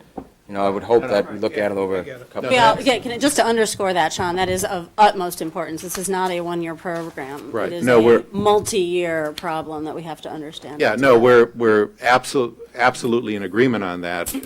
The deadline by March 1st is taking care of fiscal year 15, July 1, 14 to June 30th, 15. But certainly this charge for the committee is to look at the long run. Okay, I want to keep us moving. Lisa and then Kevin, and then I want to keep going. I think my question was answered, except for the override. So it's possible that we would have an override for the budget, not counting the capital. We would propose that, and then ask voters for another override later. Yes. Okay, and I think that takes a lot of issues and puts them, if not that they would be off the table, but maybe in terms of priority, that may help us prioritize some of these issues. Because we'll get more information that may address some of the questions that are on here at a later date. Exactly right. That's right. And I will say that I think what's available to us now are ballpark estimates, round numbers for some of these construction projects. What we do not have and will not have is detailed enough information to be able to recommend a specific debt exclusion override of any sort as part of our mandate. But that's different, because I think there are things you can know from ballparks and there are things you can know from specific information. So what you can know from a ballpark is, what is the rough, to use Lee's word, what is the rough nut we're trying to crack overall? We're not going to know, is it 19 million or 21 million, but we would know if it was in the range of 20. And that's all we would know. So you couldn't go much further with that, but if you were trying to add up a big a big number and a big set of things, you could understand that. Okay. So, two comments. One, in terms of the language of non-mandated programs, I'm fine with what's up there, which is focused on what can you do as a policy other than destroying your schools to reduce the number of students who are attending. There are other questions in here under non-mandated, which I find problematic as a category in the sense that most of what happens in the schools and in the town is not mandated, right? We don't have to teach AP. We don't have to teach foreign language. We don't have to have libraries. I think most streets don't have to be repaired. I'm not sure if we're required to have a police and fire department. Aren't we? No? Really? So, Property values might suffer. right, exactly. I'd say the same thing And- is true of AP classes. Right. Well, So not AP, but.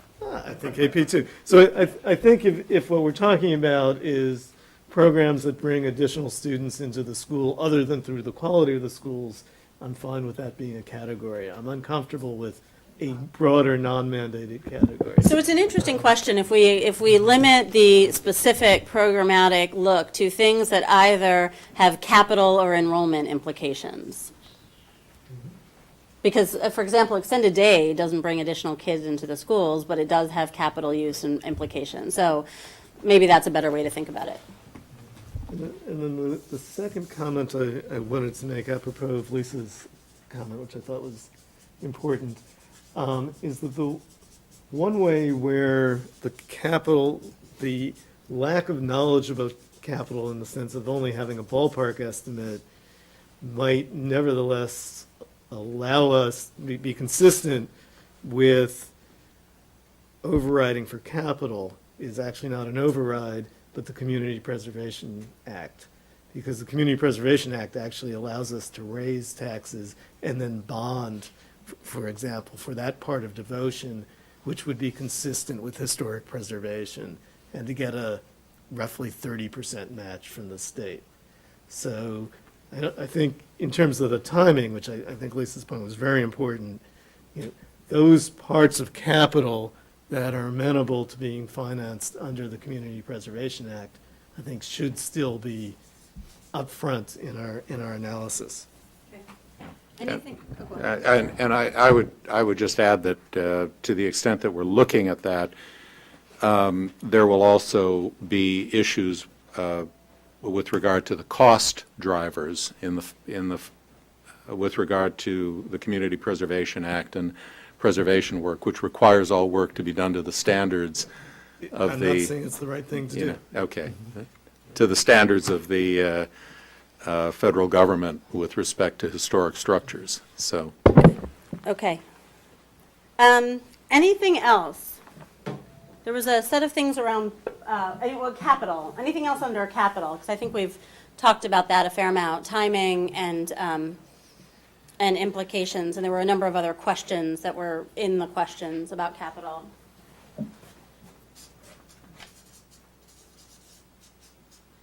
Policies.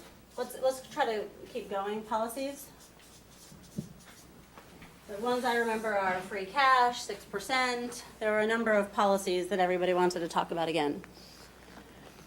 Mostly financing policies, I think, but there might have been others. I think there was something in here about reassessing how quickly we fund the unfunded liabilities. So policies around funding unfunded liabilities? Yeah, I think that was in here somewhere. Okay. What else? There's a section here on review of town bonding capacity. Under policies? Well, I mean, if we're that's talking really- about fiscal policies, yeah. Yeah, okay, that's fine. Anything else? I mean, let's assume that anything if whoever gets this gift of a committee will go through all 27 pages of questions. I'm sure there are many other policies to review. So nothing in here, but any other big pieces?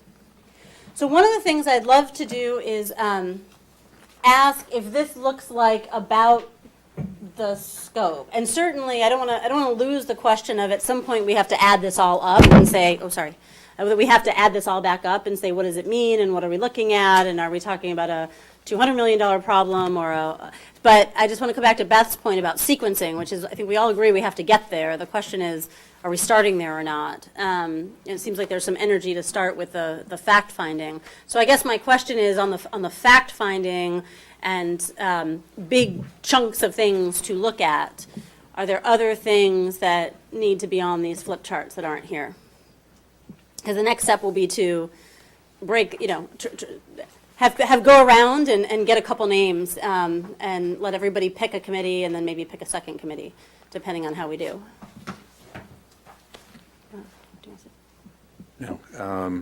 I'm looking over the issues, and I think we can start with the general categories that we have.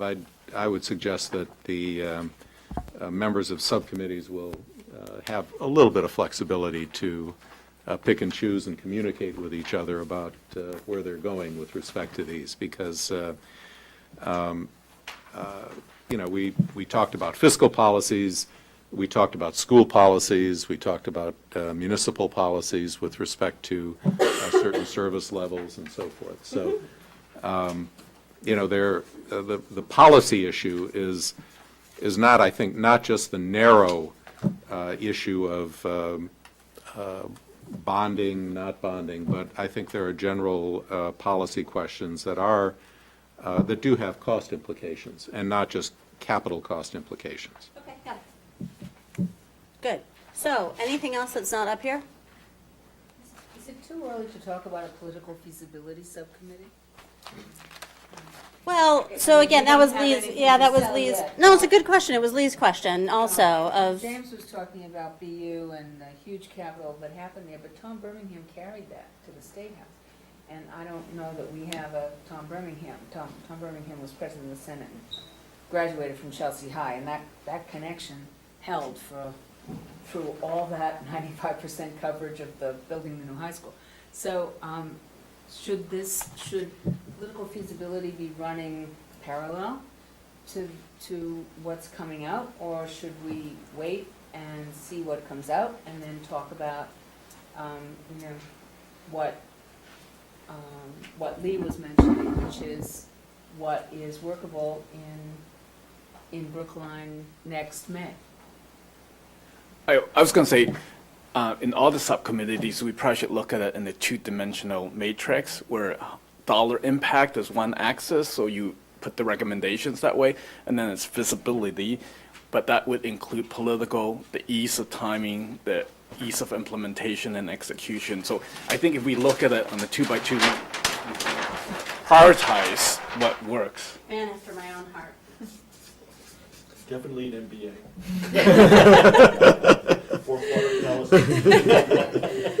Sorry.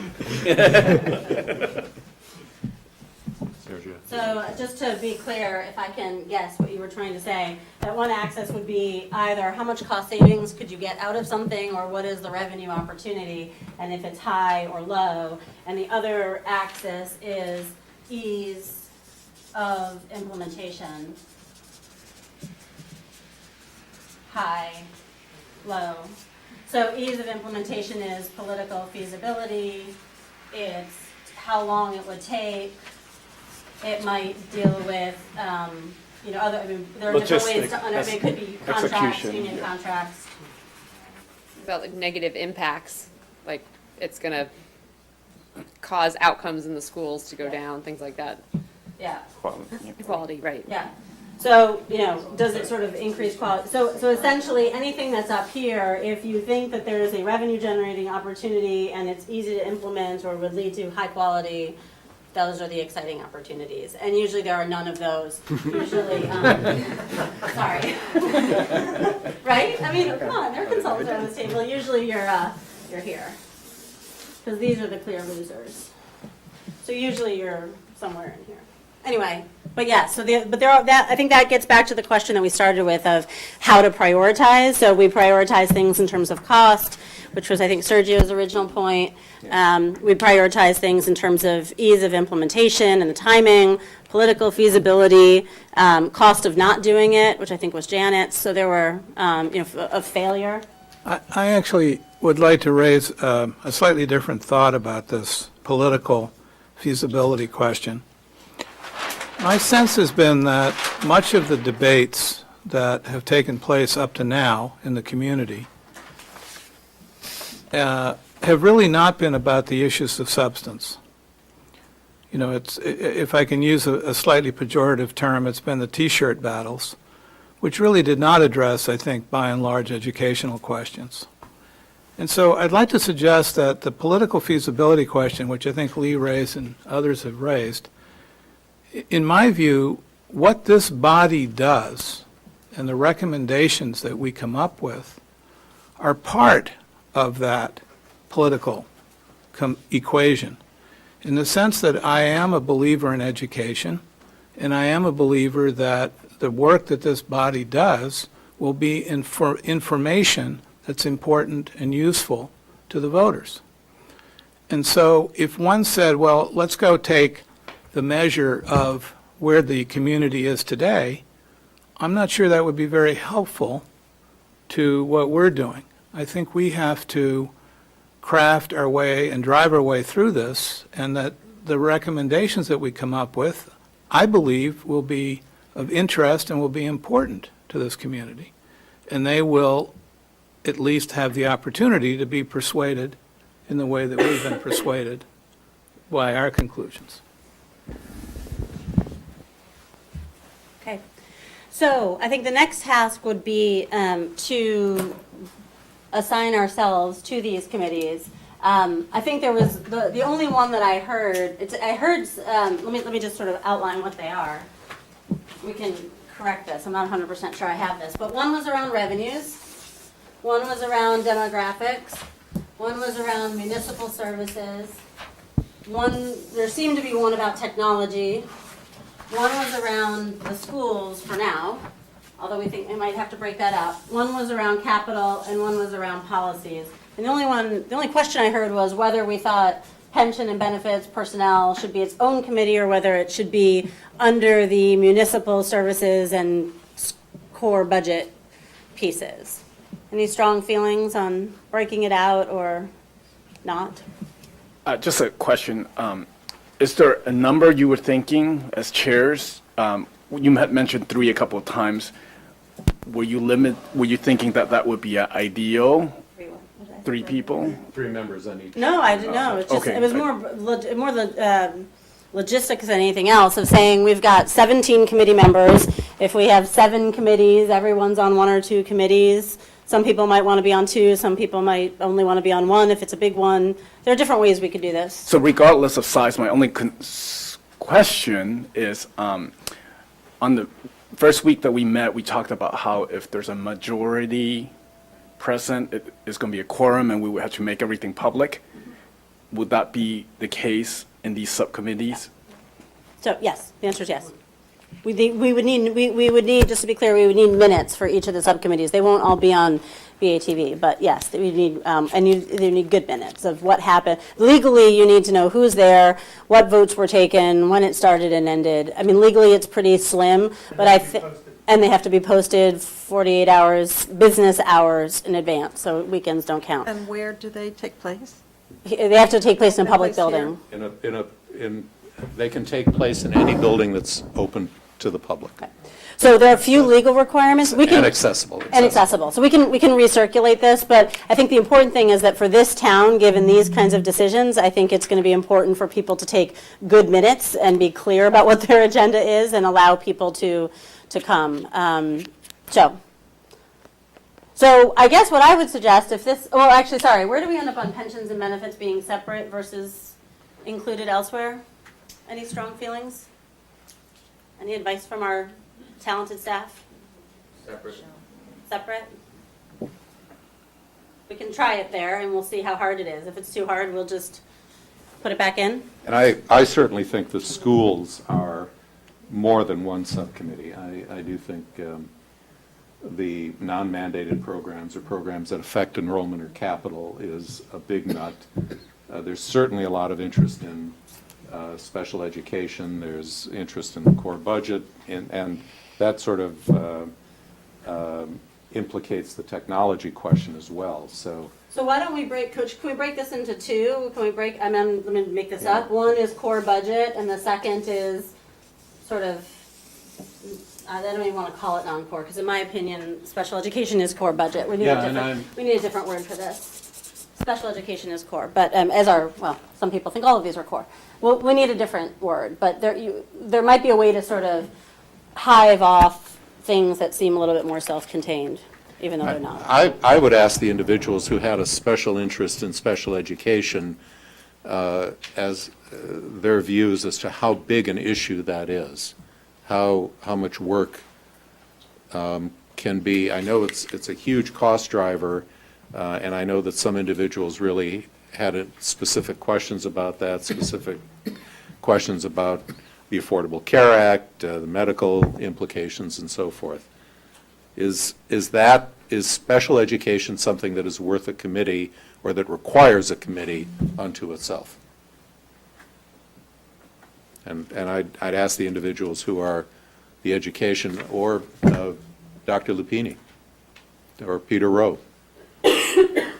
And maybe we're asking for just a starting point, because we can, if it's too big, we can split it up later. So I don't think this is for, can you come to the microphone? That's where I'd start. I don't believe it is. Okay. But I also think that you may find when you get into it that you believe it is. So I'd start there. Start with it, With it within the. aggregated with Yeah, with in the core budget. in the core budget. Yes. Okay, so then it went this way then, okay.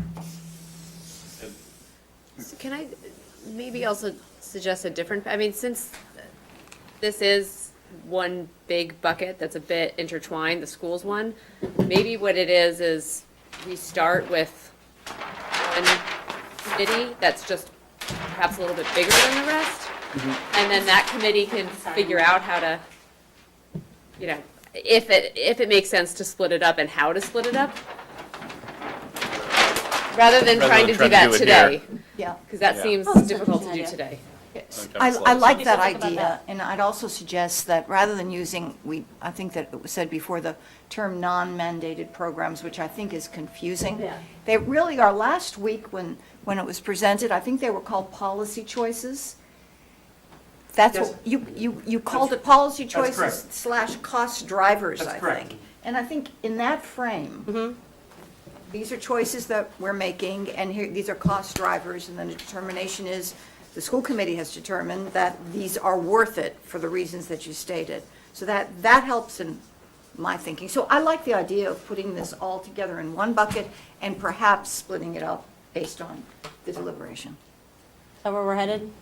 Okay. All right, well, this is one bite at the apple. We'll bite it again, I promise. My guess is we will end up, as you have a few more iterations with these committees before we're done, but tonight, okay. So I guess there are two ways we could do this. One is we could just go, Dick, what do you want to do? Do you want to go committee by committee? Let's ask And who ask for has, volunteers? who has a particular interest in the revenue questions. This is a complicated coordination thing, and we Yeah, I should know, just and we- email our preferences to you and let We you- can do that. I'm curious to get an idea, because I suspect we may have 21 people or 17 people volunteering for one committee. And, Maybe we've sent you emails where we ranked them, and then, Okay. and then you can kind of, because I think it's going to be complicated to sort of do it here. If you send us the titles as they, or list them now, so we clearly see what the committees are that we've grouped. Sure. Okay, And we I'm- can all say, there are 6, these are my ranking 1 through 6. Okay, Okay. happy to do that. Then you miss the opportunity of being talked into or talked out of a certain group. But you'll get assigned. Well, they can assign us, so they can do some rapid talking.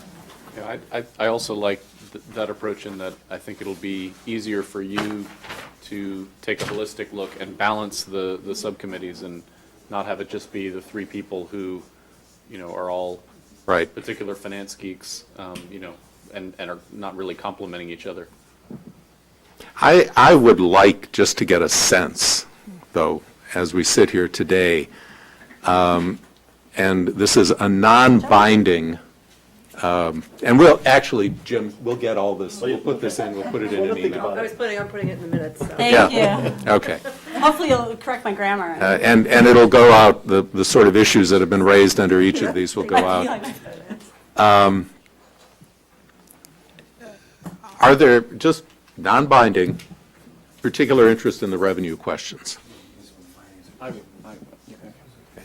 And I'm not even writing down your names. Demographic questions. So, hold on, sorry, what did you want? Does that say municipal finance? Oh, sorry, keep going, no, it was a mistake. Demographic questions. Okay. Municipal services. Technology? Okay. Schools. Yeah, okay. I think schools ultimately will be, no, a lottery, but I think actually multiple committees within that. I think the issues are really probably Susan, was the benefit? the most supposed to be extensive. Another committee? Personnel and benefits? Yeah. Do we decide to make that another one? Pensions and benefits. Capital-related issues? Okay, a couple, 3, 4 people. Fiscal policies? Okay, good. Pensions and benefits? Okay, so, Actually, is other, distribution. yeah, other than technology, where we may have to dragoon some people into serving, that actually is very heartening to see that there are individuals who have an interest in doing this. That being said, I think we will pull this all together, get it out to people. I can't believe you guys. I Get it gave out us to a people. 65% chance of success, and I was sure we were going to be here till 9, and it's 4 minutes to go. Sorry, except the can I, superintendent's so, gonna randomize I just want to things. understand what you said at the beginning. You're talking about a meeting on Monday morning, 21st. the October 21st. Okay. And what do you expect to have happen with these between now and then? And therefore, Yeah. what do you expect from staff between now and then? We actually had hoped that we would have the committees formed sooner rather than later. The ideal would be to have the committees walking out of here knowing what they'd be doing, but that hasn't happened. Susan and I will get emails out. We'll try to get people assigned. You will probably be hearing from individuals if we have those committees formed. But I think as a practical matter, Bill, I would look at some of the questions, and there's information that is already available. Some of this has already been answered, and I think you can probably start pulling that information Right, together. except that we're talking about less than 2 weeks. Yeah. And we're talking about not knowing who these people are, when they'll schedule meetings for, Right. probably till at least the end of the week. No, I That's very difficult. don't think that we're going to be, that the committees will be holding hearings or anything prior to the 21st. So here, let me try something, and tell me if this doesn't work. Today's Wednesday. Right. If each of you in the next 24 hours emails us, or even just leaves us on a piece of paper right here, what your ranking is, that would be really helpful. Maybe Dick and I can spend another 20 minutes here trying to sort through it. It would be really nice, tell me if this is too aggressive, if the committees, we could sort that out in the next couple days, and then the committees would have a chance to meet next week, the little subcommittees. 4-day week. Correct, 4-day week, it's Okay. Columbus Day. And the 48-hour notice, because. And 48 hours notice. 48-hour notice, not including the holiday. And what they could do is something very simple, I think, which is to look through the questions and, list the questions in their catchment area, if you will, and then do two things. One is say, what do we think the priorities are? And the second question would be, what do we think it would take to analyze these questions?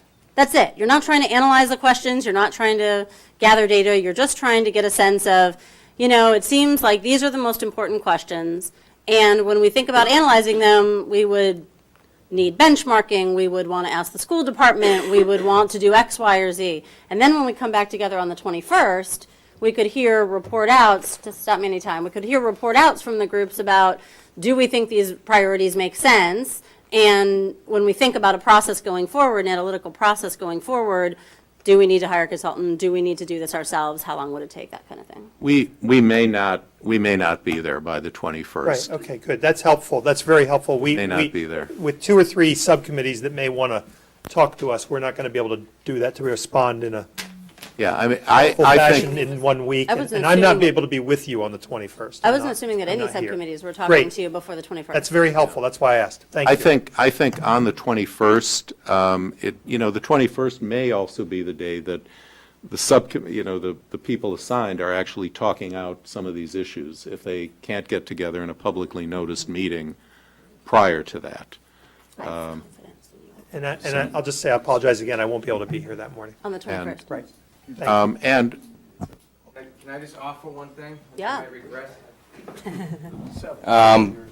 I will go through again all the questions, and for the ones that I consider basic, core, quick answers, I'll get them out to the whole committee. That might save subcommittees an awful lot of time. Bless your heart. And if there's some that are complex, I can at least say, here are the people that we need to get together, like the assessor for some of the tax policy things, that type of stuff, so hopefully. it takes- and I, just following up on. Sorry, can you come to the microphone? I didn't hear you. And we'll try to do the same. Oh, Good. bless your heart. That's what I was suggesting. I mean, I think that will be terrific. And also, Sean, Yes. before you leave the mic, following up on the question that Sergio opened this meeting with, I think it's possible to put together, given the numbers that are, and the proposals that are on the table now, some idea of the magnitude of what Absolutely, we yep. might be talking about.